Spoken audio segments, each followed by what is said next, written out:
Primeiramente, vou dar paso a saudación ás delegacións convidadas que asisten a este acto de clausura pola Confederación Intersindical Galega Ramiro Ubiña,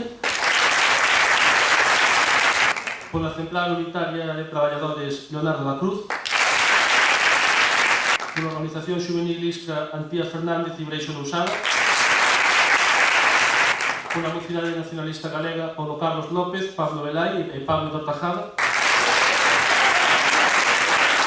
por Adiante Xiana López, polo Sindicato Labrego Galego Xosé Manuel Calvo Rei, pola Clave Antonio Pérez Casas, pola Mocidade pola Normalización Lingüística Cristina Quinteiro, e temos un saúdo tanto da Fundación Galiza Sempre como da Mesa pola Normalización Lingüística.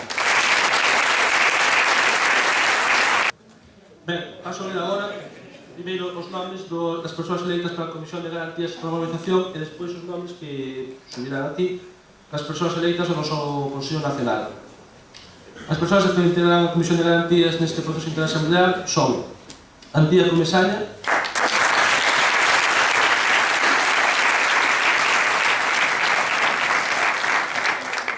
Fran Diego Barreira,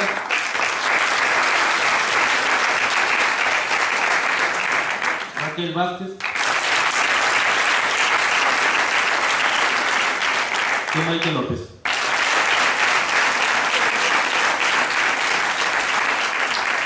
As persoas eleitas para o Consello Nacional, que prego que a medida que vai chamando suban aquí, son Adrián Dios,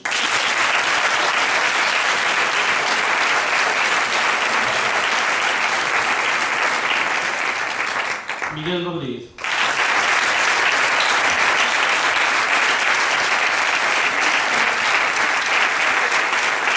Antón Castro,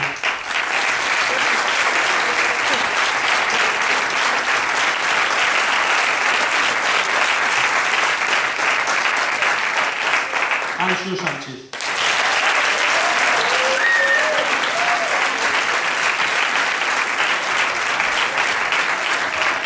Sila Cena,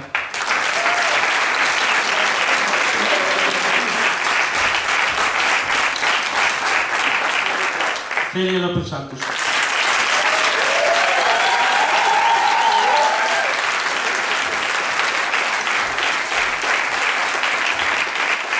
Eugenio González Novo,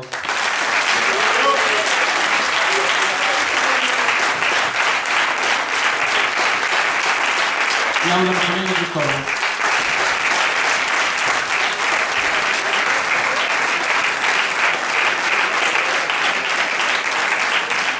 Saleta Chao Rivas,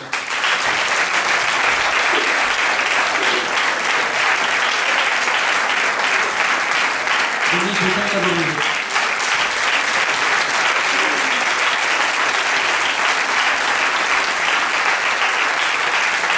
David Núñez Vila,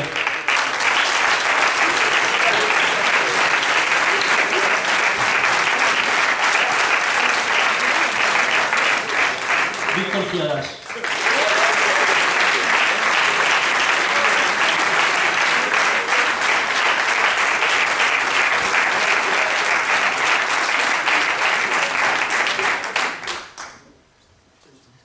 e unha vez presentado o novo Consello Nacional remataremos este acto co canto do noso himno nacional. Moito obrigado pola asistencia e pola participación a todos e todas.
que esqueci comentar, a nosa organización, como herdeira dunha tradición histórica combativa que no seu día tivo a súa expresión organizativa nos estudantes revolucionarios galegos primeiros, os comités abertos da escola e facultade, despois nace co apoio do manifesto, a través, valga a redundancia, dun manifesto, de persoas que nesas organizacións estiveron en postos directivos ou tiveron unha militancia clave e son membros históricos. Temos neste manifesto 29 nomes que nos vinculan de forma inequívoca co proxecto emancipador e transformador revolucionario que estas organizacións no seu día representaron dese proxecto e esa liña histórica de que aspiramos a ser herdeiros e herdeiras.